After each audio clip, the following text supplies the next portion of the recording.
Well, good afternoon and welcome to week 3 of February's Advisor Ambassador Program. My name is Zach Hewells and I work in the Marketing and Communications Department here at the NAIFA Home Office. I'm very excited to have Ashleigh Rothhammer join us today with her presentation of 4 tips to convert online leads. This is part of the Master Your Brand, Maximize Your Growth session. It is all about maximizing your growth and leading to success, as you see on her screen there. Now, Ashleigh's video is off. She's unable to join us via video today, but she is here and you'll be able to hear from her. But if you have any questions for her, feel free to use the chat feature in the Zoom window, or at the end of the presentation, you can unmute yourselves and ask her directly. I think it would be great to have a little discussion about this one. So without further ado, Ashleigh, if you'd like to start your presentation. Thanks, Zach. Thanks a lot. Hey guys, Ashleigh Rothhammer here. I'm the National Sales Manager at ITC.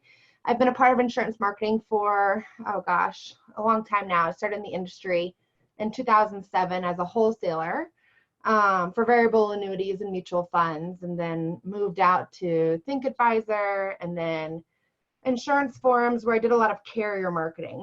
I saw that there was a huge need for more guidance in the agency marketing, especially when it came to digital sales and conversions. And so I moved to ITC. ITC was actually a client of mine, so I knew that they were a great company.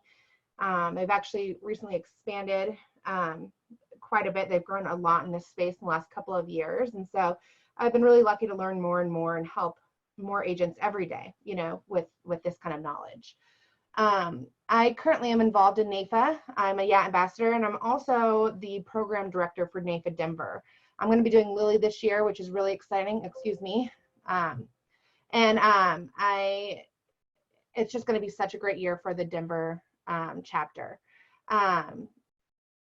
It's 2020. It's time to really take this digital marketing game by the horns and just dominate this insurance space. And so I'm here. My number's at the bottom of the screen, as well as my email. If anybody has questions they want to ask me before, or actually during or after, and they want to email me, or before any other future presentations, please feel free. So basically what I'm going to go over today are 4 tips to convert online leads. If you want freedom from your agency, your business must be scalable. And until your technology, automation, and processes are stronger than your people, your business cannot be scalable, and you're not going to be able to have that mental or physical freedom that you desire by coming into this industry. So let's go talk about the next slide. So I want to talk about Main Street versus Google Street first. And there's a lot of things that I've discussed in our previous presentations about, search engine optimization and websites and social media and those kinds of things. But now it's really making sure that you guys have the storefront where people can come and actually put in their information and then follow up on that to convert the business to a closed sale. So it only takes a fraction of a second for visitors to form an opinion of your website, right? So I think it's like 0.55 of a second where people make their judgment right away when they come onto your screen. So it's important that you have something there to get people to come in and you invite them into your business. Now, just a reminder to kind of get back from my past presentation into this presentation, there's a couple of things that your site must have in order to make a great first impression. The first things are going to be your security. So people are not going to want to do business with people who don't have a secure site. All right, so this is including your SSL certificates from Google, your forms, security, and then compliance disclosures, especially with RIAs and FINRA compliance. The speed is dependent upon your images and the kind of content that you have on your site. If your site is slow, you're going to need some kind of a graphic designer to reconfigure your images so that your site is a lot faster. So just note, if you're doing this on your own, those are some of the things that is one main thing that does slow sites down. Responsiveness. Can the client actually come on to your site and put their information via mobile, right? It needs to be mobile responsive. People are shopping all the time. I have a friend who posted a story about life insurance. Her friend got cancer, and another friend texted her at 2 a.m. because she was up reading Facebook because this woman used this as marketing. Of course, she got rid of names, but she used it as part of her marketing, and she was getting texts all night, because you have people that are up, doing other things, if they have babies or they have other jobs, or they're just working, in the morning. It just depends on the person. But you want a virtual agency where people can actually come and send information to you. They can get to you via their phone, and it's easier for them to navigate with that kind of to have a phone or a tablet to do that. And then the design. So actually the number, I do have it here, is 50 milliseconds for your site visitors to take in the overall design and aesthetics of your site. This includes the layout, the color, the balance, the legibility, and basically just overall trust factor and appeal. If they don't like what they see, they're not going to stay. They're going to go somewhere else. So that's your first thing to get people in the door. All right. Your quality content's important, not only for your agents, or excuse me, for your consumers, but also for, Google to crawl. You want people to be able to find you from the questions that they're asking. So it's really important to go ahead and start here, because we're not on Main Street anymore. We're on Google Street, and you better be there or someone else is going to be there instead of you. 85% of consumers are shopping online. I think that number is higher now. I think that was from a year ago. It's just becoming the ultimate trend, and there's just nothing we can do about it. It's not going anywhere. So let's talk about 4 tips to convert online leads. The speed in which you contact the consumer, the sales rapport building. Does your team build rapport? What questions are they asking? How are they really learning who the client is so that they can help them the best? Cross-selling, maximizing your revenue with the clients that you have, and then your metrics or your sales process. When a sales lead rolls in via your website, there's a process to converting leads that leads into actual money for your business. The faster you can respond, the better the chance of converting and qualifying that lead. In fact, the agent that responds the fastest gets up to about 50% of the business. The key to increasing the speed is to have something, whether it's people or a system, that follows up, like a communication tool that follows up whenever a lead comes in. You can't just rely on phone calls or leaving voice messages at this time. You have to be quick. You have to be automatic, like an autoresponder. You have to be there. And then after that, you need to send emails. You need to send text messages. You need to, I don't care what you do, send smoke signals or carrier pigeons. You've got to send something to make yourself stand out. I have a good friend in the industry who I used to send thank you notes to, because he was a client of mine and always bought. And he said, Ashley, every time you send a thank you note, I think of the next thing I'm going to buy from you. Or if I couldn't get a hold of him, I'd send a note saying, hey, is everything okay? Handwritten note. And he said, you have 100% open rate with this. So not necessarily direct mail, but mail that you are putting pen to paper and it's coming from you it has a huge open rate and a deliverability rate. So that's just something to think about. If you have the data with a client, if you have the data to text the client rather in the first 5 minutes, do that. Your conversion goes up about 300 times by texting. So there's text apps everywhere. There's also a lot of email marketing apps that have texting within it. So when someone fills out a quote online, they'll get a text. That's going to be your biggest thing right now. As soon as you get the lead, make sure that all of your salespeople, or you especially, are asking for the business. I think we all know the ABCs of sales, right? It's always be closing. Don't forget to ask for it. If you have to put a sticky on the computer monitor of every single, sales executive in your office, do it. If you don't ask for the business, somebody else is going to. Another idea for to increase speed on your contacts, proposals, applications, anything, is to have a page of objections ready for all of your salespeople. And what you should do is have it somewhere where they can have it on a screen, or they can have it even on their desk. And when someone has a question, if they don't know, they can look quickly to it and find it. That not only takes, the time out of having to think of the objection, but it's a proven method that works. Always update the objection plan when a new one comes in, because, you want everyone to have those tools in front of you. Another way to get this speed going quickly is to role play. Look at these objections, have your team get together and role play. I know that everyone is, everyone hates role playing, but it really helps with the objections, and everybody learns much faster than sending an email. All right, now rapport building. We need to go back to the basics. And I know this is something that we all hear, okay? We all hear this. And it's something we're like, oh, we know rapport building. But you need to set a meeting in your calendar to come back to these basics every quarter. It's like reading, How to Win Friends and Influence People every year. These are the things we need to continue to remember because we can get off track. So show genuine interest in your clients, right? Have questions ready to ask them. You can use scripts, or you can even set up your CRM or CSM to have questions in there that need to be filled out, almost like an outline. Do they have kids? What age are their kids? What do their kids do, etc.? Because people buy people who they like and they trust. It's definitely the most important factor in sales. They especially like people, and these are things that really can't be taught. These are just the kind of people that you hire, but who are compassionate, empathetic, and then can solve their problems, right? So you listen. Active listening is huge, and then acting on their issues and finding solutions, being more consultative, than just telling them what they should do. So find some common grounds, eliminate negativity. Don't feed the negativity. Find a way around it. Of course, note it down and then try to solve it, but just don't feed into it.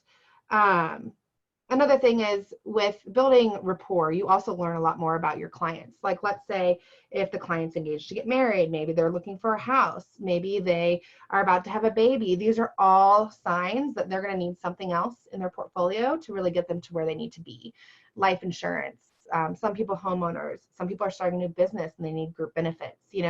Just make sure that you know your clients so that you can have the tools in your tool bag, or even have someone that you send leads back and forth with to make sure that they're getting taken care of.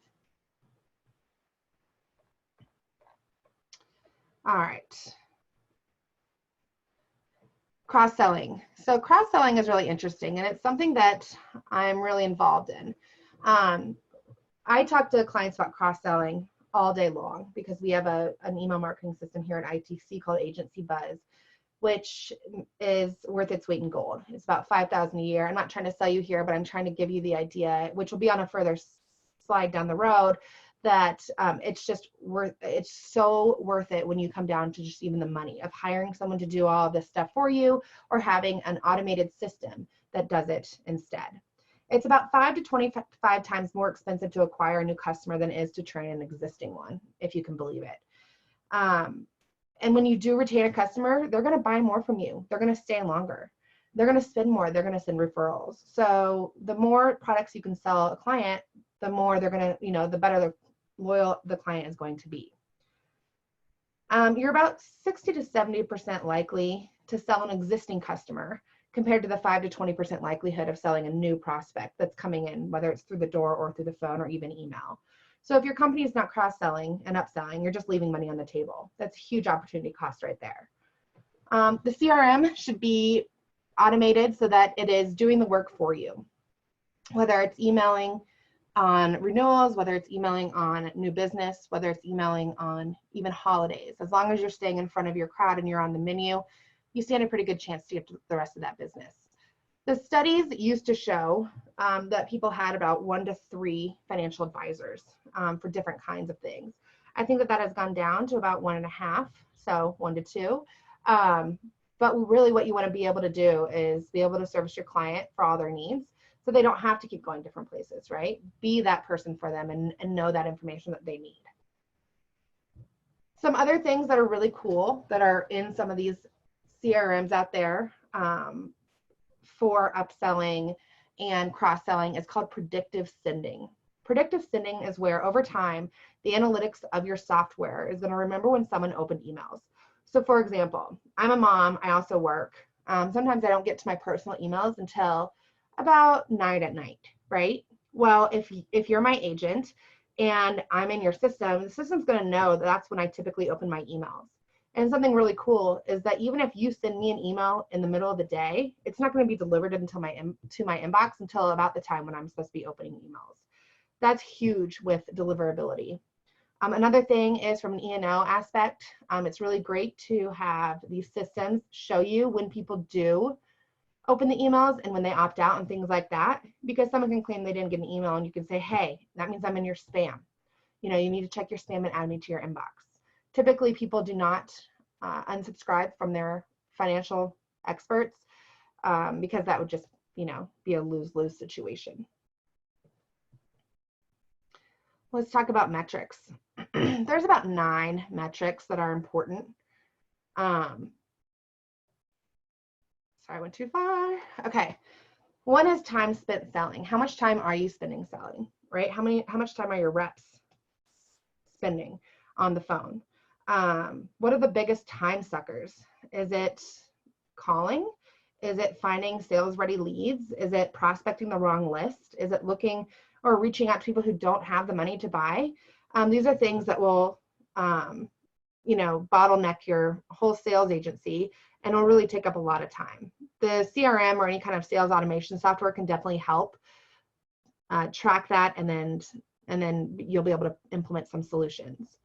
Your lead response time, which is what we talked about in the beginning, which was about you know, how fast you can get to those leads, and you saw this, or you heard the statistics that I mentioned about, you know, 50% of the time that agency that calls, or excuse me, I think that's different. It's the agency that calls first has a 50% more ability to close that lead than someone who waits 24 hours. It's kind of insane.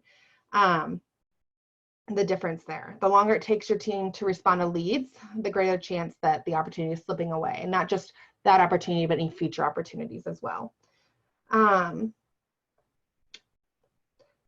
Let's go to next one is opportunity win rate. So this is basically the opportunities that go on to becoming paying customers, right? Your close ratio. If you have 100 new opportunities every week, how many of those will eventually result in a sale? If you close 20 out of every 100 sales, you've got the win rate of 20%. So this is good to know if you are hiring the most active and successful sales managers as well, especially if you're paying these people salary to come on and learn with you. If they're doing their own business, they are going to have production goals. And this is something that you can utilize to know if you need to help train them on something else, or if they need to go get training themselves. Sales pipeline coverage is a valuable metric as well. It reveals whether your team has enough opportunities that are coming down the pipeline to make quota, right? So it's a bit of a forecasting tool. It's going to, you have to, when you look at these numbers, you have to know that not every opportunity is going to result in the sale. And the sales pipeline coverage metric is going to help you figure out how many opportunities you need ongoing at that time at any rate, based on the closing ratio that we talked about previously. So customer acquisition cost, this is huge, right? When deciding how to use your marketing dollars, whether you're going to buy leads, you're going to create organic leads digitally, you're going to even coming down to spending money sponsoring something, or even spending money attending an event. I mean, this is a huge metric to know. It allows you to understand really the costs that are associated with growing your agency and your customer base. It's going to show you how fast you can grow, what you can add to the table to make things run smoother, you know, and really how fast you'll be able to get to a point where you have the time and you have the freedom that you dream about when you come into this industry. Customer lifetime value is another one that's huge. And these are all KPIs, right? So key performance indicators. The customer lifetime value is the total amount that the customer or your client will stay with you from the time of their purchase to either the time of they die, or even the whole length down the family, right? Do they have multiple generation value? That's important to know too, because that's your loyalty base. Another thing to talk about is going to be the sales cost ratio. It just pretty much shows you whether or not a sale is profitable. It's about the revenue that you spent to make the deal or to earn the deal. Did it pay forward? Did you lose money on it? You know, those are things too. It's all about smart marketing, not necessarily the amount of marketing you're doing. Another thing I want to talk about is really hiring out. So a lot of people will say, okay, we need to hire a marketing person. Now, today, there are a ton of things that are included in the modern marketing strategy. Okay, let me name some of those. Collateral development and production, right? That's people. Content development specialists, that takes people as well. Email programs, setting them up, implementing them. E-newsletters, graphic artists, market research, marketing software, metrics and data, analytics,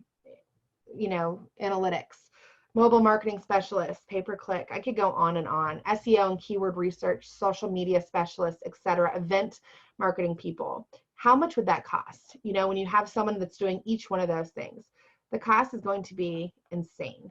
Like, for example, let's just talk about one person. Let's talk about just hiring on a marketing manager for the agency. Let's say the average national base right now is around $80,000. Then you have to pay benefits, right? Because if these are not salespeople, then you're paying their salary and their benefits. So that would be about $120,000 per year. Now take 15 things that you need for the modern marketing strategy. So multiply the 120 times 15. That's insane, right? So, the amount of money you'd spend on that to have experts in each of those fields is going to be quite exponential. So the hiring a marketing company is that next step. So when you're looking at different processes, whether it's getting a health rater or a life insurance quoter, or even in the P&C side, a rater there, you're looking at a setup cost of anywhere from $50 all the way to, $3,000 if you're doing a whole bunch of stuff, whether it's SEO, marketing, an email marketing system, a CRM, things like that. Then you have your monthly. Either way though, most of it is going to be it's going to be about half. If you had a full lot of the technology that your agency needs, it's going to be about half of what you would pay a normal person to run one thing. So hiring out to a professional at the end is going to be a lot more cost efficient than hiring someone or to do each of those things, or even learning to do it yourself. Hopefully you don't have the time to learn to do all of this, because if you did, then that would mean not a lot of businesses coming through the door. So think twice about where you're putting your money, and think twice as well about what you're investing in. So take a look at the products you have. It doesn't really matter how many resources you have if you don't know how to use them. They'll never be enough, right? So take a look at the products you have. Do they implement together? Are they all bridging to each other? Are you missing follow-ups? Do you have a system in place to automate your business? Are you staying in front of your clients? Are you on the menu? Are your systems working together full force? So for example, a phone call comes in, someone answers it, an automated responder goes out via text message maybe, or somebody writes in a lead to your website, another automated response goes out to the text message. Then a salesperson reaches out to them. Then email goes out. They get put into a campaign and they get email drip marketed on. Then you make sure on that phone call, your agent is learning them and learning their lifestyle and getting referrals and getting testimonials, etc. And then what happens after that? Make sure that nothing is left untouched, and that your sales cycle is a complete circle. As I mentioned previously, until your technology, automation, and processes are stronger than your people, your business cannot be scalable, and you won't have the mental or physical freedom that you desire. So I'm at the end of my presentation. My name is Ashleigh Rothhammer. I do a lot of different kinds of marketing within the industry. There's my information down below. I'd love to help you out with your agency or any kind of marketing that you have going on, and any questions that you have with it, whether it's related to systems working together, APIs that are building from system to system, or even simple things as social media content calendars. I'm your girl. So just let me know if I can ever help you out. I'd love to see all of you guys succeed, and I'm there for you whenever. Thanks, Ashleigh. Really appreciate your time today and your presentation. Thank you. It was great being here. Anybody have any questions for her today?